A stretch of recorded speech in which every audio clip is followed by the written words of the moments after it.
Visions, I've seen it in my manifestation. I'm sleeping this guy and gonna create the most viral knockout ever. We're sparring. That's what we need. We're sparring. Warm up. Some I know 8-year-olds. I got the 8-year-olds in there. If I find out anything, I'm gonna beat your ass, and I'm gonna beat Jaden on Love. On my mama, I'm gonna beat both of y'all ass. For them. Will it impact Tank's legacy if Jake Paul were like to beat him or even like knock him out? Dude, Tank's a 3-division world champion, 4-time 3-division world champion. At the end of it, bro, you can't take anything away from him. Reports suggest that Gervonta Davis lost his temper after Jake Paul confidently claimed he could knock Davis out in only 3 rounds. That bold remark added even more fuel to an already fiery buildup. Several boxing experts argue that this fight could challenge Davis's legacy, especially since it's rare for a fighter of his status to accept what many label a dangerous mismatch. A defeat in this scenario could trigger major criticism regarding his career decisions. But if Davis cuts through all the noise and handles Paul's size and strength, it could become a career-defining victory, one that may influence how the boxing community views him in the future. I think Davis is more to lose because he's the bona fide world champion. I don't care if he's much smaller. I think Jake Paul has sort of plateaued as far as where his boxing is concerned. It's rather low level. He's big, he's physical, he's strong, he can hit. So there is that risk. Davis, at lightweight, you're in a moment where it's too physical for you. You can clinch. Against the heavyweight, where you clinching? You ain't getting out of that corner just clinching anymore if you run out of space. You know what I mean? So it's interesting. But Davis, listen, there's a lot of talking points that I'm sure we'll get into when this gets closer to the fight. Davis can still punch at lightweight. Can he drop a heavyweight? There's a lot to gain there, right? If Davis knocks the answer is yes. If Davis drops Jake on his ass, as much as Davis is the one with more to lose, it's still a highlight moment. A visual that will stay forever. Yeah, but if you get dropped, even if you're smaller, you're still a world champion in multiple weight classes. If you get dropped, what's the look? What's the feel? On the inside, as boxers, me and Chris Algieri, the champ, even you, Jimmy, you have fight experience, so we know that the risk is a big guy that big hits you. You're probably going down if you're a small guy if he hits you clean. So we know the risk, but how does it look to the public eye who don't understand that? You know what I mean? The public. So there is a lot to lose, though. There's a bit to gain. I wouldn't necessarily have an issue with this had Davis's career arc been one that benefited boxing. Davis was manufactured and put into a position where he's supposed to benefit boxing, and I don't think he has. I think he's hurt boxing. So by giving him this reward, that's my problem. Why are we watching this? Why don't you make him earn his spot that he still hasn't earned, mind? Jake Paul has escalated the hype by vowing to score the knockout of the year when he faces Gervonta Davis. It's clear this isn't just another fight to him. He's chasing a statement-making moment.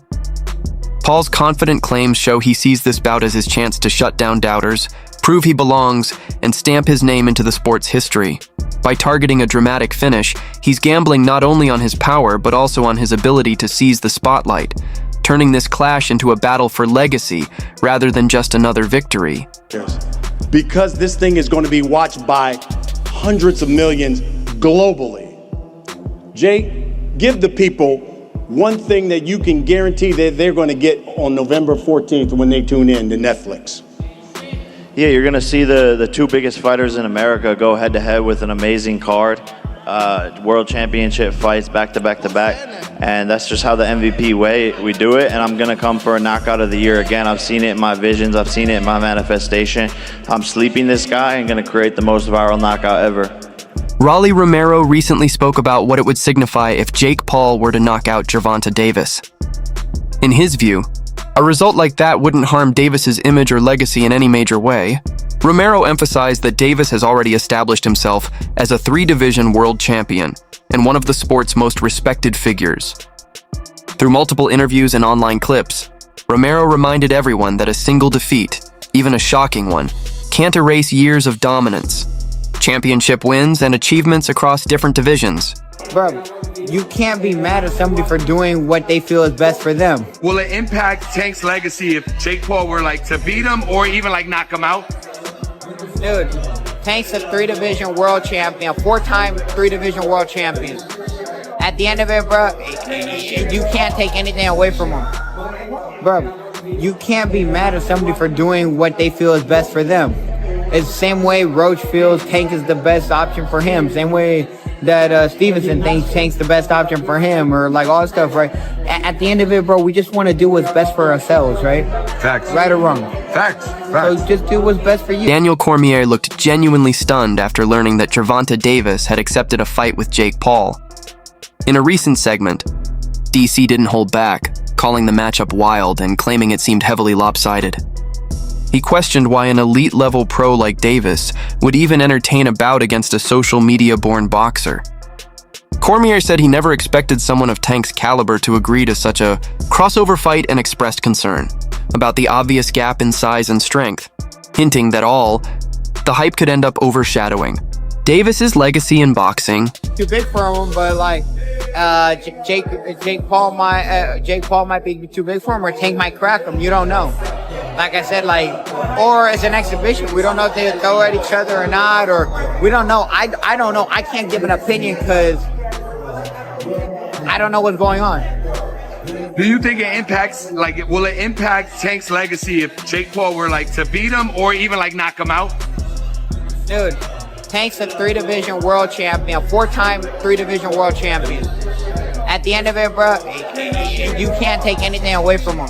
KSI didn't hesitate to speak out about how drama and hype have started to eclipse the sport in these crossover matchups. In a recent video, he called out the growing trend where spectacle is placed above actual boxing ability, saying it's making the line between sport and entertainment increasingly unclear.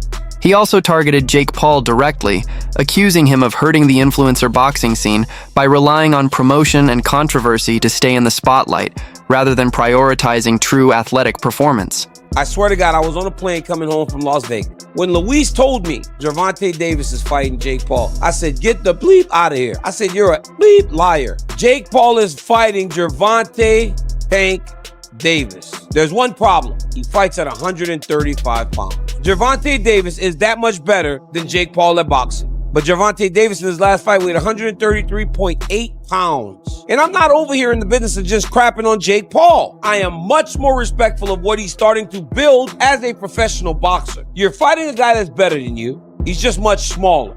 But that guy, because he's better than you, what if he wins? Everything Jake Paul has done is wiped completely out. Gervonta Davis loses to Jake Paul. Obviously, it's going to hurt who Gervonta Davis is. But he lost to a guy that's going to be upwards of 70 pounds bigger than him when he steps into the boxing ring. But I will tell you this right now, without a shadow of a doubt. I will watch this. Tank Davis is 30-0-1. You want to talk about Jake Paul fighting a real boxer? That's a real boxer. You can't make this stuff up, man. It's true. They're fighting.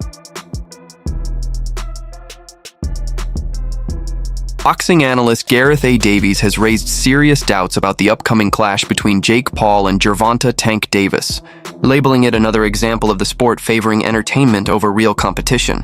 He highlighted the noticeable weight difference and the exhibition tag as factors that cast doubt on fairness and overall sporting integrity. Although Davies acknowledged that the event will likely attract massive attention and financial success, he cautioned that it could harm boxing's reputation as a legitimate competitive sport in the long term. AJ and Jake was never gonna happen. I didn't. Really? Yeah. You thought it was actually gonna happen? Bro, it's so crazy. I feel like so many people just believe everything online. But that's pretty unbelievable on the other hand. I feel like I know. Well, okay, how do I say it like this? Itoma versus White. I had a lot of people bet on White winning. And I'm there like, you guys don't watch boxing, do you? You just look at a record and go, oh, Dylan's fought many more people than Itoma. That record says a lot. Itoma's like 18, not 18, Itoma's 20, inexperienced, one run. I just knew Itoma was gonna just destroy him. And I think a good fight for Itoma would be him and Wilder. Gervonta Tank Davis has spoken openly about a few things that genuinely concern him as the matchup with Jake Paul approaches. He has repeatedly brought up Jake's punching power, admitting that he wants to experience just how heavy those shots really are. Tank has also acknowledged Paul's noticeable size and reach advantage, factors he hasn't fully faced in a fight like this before. He admits that Jake brings an unusual style, unexpected movement, and a level of mental toughness that has managed to throw past opponents off their rhythm. I think we've gone out of the frying pan and into the fire because we thought we were going to get Jake Paul and Anthony Joshua very soon. We'll speak to Frank Smith about that in the next section, obviously. Eddie Hearn was teasing it to me personally last week. £80 million on the table for Anthony Joshua to fight Jake Paul. But 8 inches in height difference, 7 weight divisions between them, 5 stone, 70 pounds between them. It's a joke. It's a circus fight as opposed to a disgrace of a fight, which was Anthony Joshua and Jake Paul. At least you feel in this you've got quite a poor, very big one against a pound-for-pound, brilliant, unbeaten little un. And the little un who'll come up to his navel will hit him with a lot of body shots. I said in the week to Danny Kelly and Charlie Brooker that... do I mean Charlie Brooker? No, Baker. Charlie Baker. That Charlie Brooker's a different person altogether. That... he'll be throwing the Superman punch, the leaping left hook. It's going to be a very odd thing. It's called, in inverted commas, an exhibition bout. But everybody in boxing who is a name doesn't mind going in with Jake Paul because they know they're making millions of dollars. And that's the only reason that Gervonta Davis, who's being called the poison little elf by Jake Paul, and it'll be fun in the build-up. Everybody in boxing knows they're guaranteed to make millions of those silverbacks, those greenback notes that they give out in America, and they give them out for fun when Jake Paul fights. So he's not going to say no to it. But can you pick a winner in that fight? Nikisa Bedarian, co-founder of Most Valuable Promotions, has firmly addressed the discussion surrounding Jake Paul's size advantage over Gervonta Davis.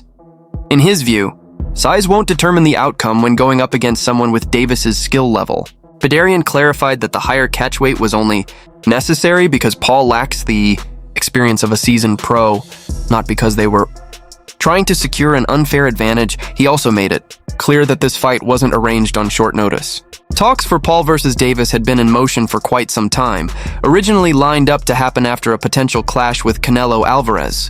Once that plan fell through, Bedarian said Davis stepped in, a matchup he had reportedly been pushing for over the years. With the Canelo deal off the table, the route to making the Tank Davis fight finally became clear. It's been 4 years in the making, when a fairly novice Jake Paul made a wish list of future opponents, and right in the middle of that list was Gervonta Tank Davis. Many laughed at the time, and some still can't believe we're here. But these two young men are the face of boxing for Gen Z and Gen Alpha.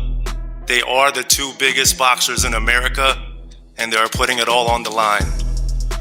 One has the speed, the skill, the accuracy, and the one-punch knockout power. The other has the size, the force, and the unbreakable confidence to make this must-see Netflix. Does Jake Paul have that concerns you? What concern me? His power. Gotta test his power. Gotta test his just everything. To be honest, I never been in the ring with Jake, so I could say a lot. But when it comes down to November the 14th, I gotta be in there with him. I gotta be able to, his arm reach, his size, his power, the way he moving and things like that. I just gotta adapt, as I fight. Nikisa Bedarian admitted that the size gap between Jake Paul and Gervonta Davis is clear. Paul steps into the ring heavier, taller, and with a longer reach. Even so, Bedarian argues that Davis's skill and long-term experience more than level things out. Tank has spent over a decade as a pro, collecting multiple world championships, dominating the lightweight scene, and building a reputation for speed, accuracy, and knockout power. His ability to adapt and his razor-sharp timing have made him one of the most dangerous fighters of this era. On the other hand, Jake Paul, despite his fast improvement, still hasn't gone up against many fighters of Davis's caliber. Critics online have accused Tank of taking this matchup for money rather than true competition, claiming the fight is more about business than legacy. But many fans reject that idea, pointing to Davis's resume. He has stayed undefeated, claimed multiple titles, and consistently beaten elite names in his division, making accusations that he's avoiding real challenges seem unfair and dismissive of what he's already proven. News broke, Jake and Tank are gonna happen November 14th. Whatever weight they want, man, they're talking about it, and whatever it is, it's gonna be a definitive outcome. People can talk about pro, exhibition. We're gonna make sure this is as real as it's real. Why was it, just out of curiosity, why is it not a professional bout and why is it an exhibition? Because I'm sure Jake would have taken the professional bout. Nothing's been communicated as yet in terms of what it is, right? Similar to, if you remember with Paul Tyson, when we announced it, we didn't have the weight, we didn't have the rules, particularly in terms of the number of rounds, the minutes, the gloves. It's gonna be the same thing here. Gotcha. Can you just offer us any insight as to how these negotiations went? And the reason I ask is because I remember back in March, I was at Tank's fight, and after his fight in his press conference, he was asked, next opponent. He said, well, my next opponent might have been in my locker room tonight. And people asked him, was it Jake? He made reference, he made allusion to. Has this been an ongoing thing? And has it ever, been at a point where it wasn't gonna happen and came back, or was this always the plan? Always been the plan for Jake to fight Tank once Canelo didn't happen. And to Tank's credit, he's a real bad dude, and he's been calling out Jake for 3 years. And people, it's funny how now they're saying size matters, Jake is big, when for so long it's been Tank would kill Jake Paul. Now you get to see if that's real. Thank you, man. Appreciate you. Yet many critics failed to acknowledge the extent of what Gervonta Davis has already achieved. He secured multiple world championships, preserved an undefeated record, and delivered numerous knockout moments that highlight his world-class ability. Taking a high-profile, media-heavy fight at this stage doesn't erase any of that or reduce the legacy he has spent years building. In today's boxing environment, where promotion, global reach, and entertainment value hold as much weight as technical skill, there are now multiple routes to greatness. On the flip side, Jake Paul maintains that championship belts don't define his legacy. He claims that his influence on the sport is already historic in its own right.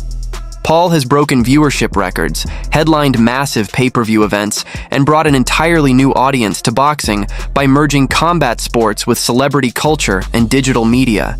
He has defeated notable names like former UFC legend Anderson Silva and even Mike Tyson in an officially sanctioned bout, moments that many argue created more cultural impact than simply chasing belts. When he was offered an honorary WBA title, Paul refused, saying he only wants recognition that is genuinely earned, not something handed over for publicity. He wasn't gonna ever fight no Shakur Stevenson, no Keyshawn Davis, no Teofimo Lopez, no, none of them dudes. You know what I'm talking about? We gotta think and look at Tank Davis's whole career. He done made some bread, but at the end of the day, all that bread that he made, when it's all said and done, he ain't gonna get no respect from his peers, because we gonna look down his resume and we gonna be like, he was trash, he was some trash, he was some trash, he was alright, but he was never like that. He was okay, he was some trash, he was some trash, he ain't did nothing. Hey, that's just what it's gonna be at the end. Jake Paul has stated that people won't truly acknowledge his accomplishments until he holds an official world title, but he claims that doesn't concern him. According to him, belts eventually collect dust, while what he's done in the sport stands out as something unique and unprecedented given the short time frame. He admits that many critics might never recognize his success, yet he remains unaffected by their opinions.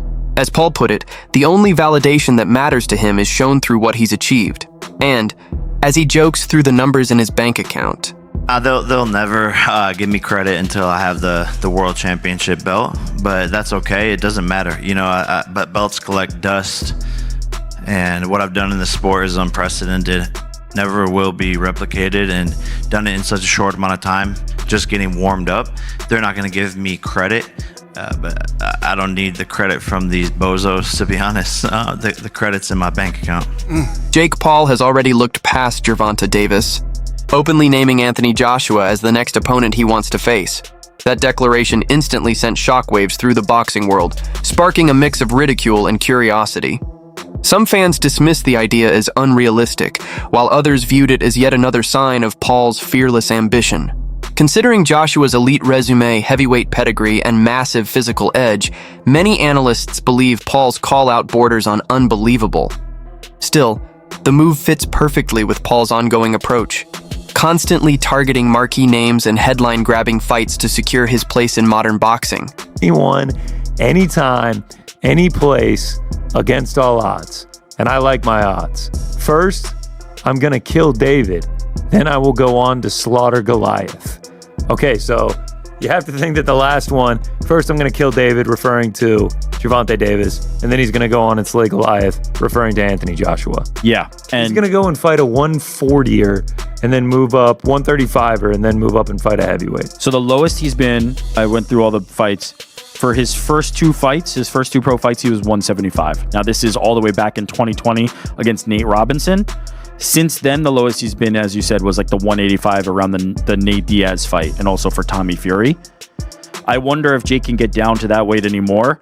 But regardless of Jake's weight, I can't fathom how Tank Davis would be anywhere in the realm of what he would be. Like, it just, he won't even be in earshot of what. So the question stands, is this a smart strategic move for Gervonta Davis's career, or a high-risk decision that could potentially backfire?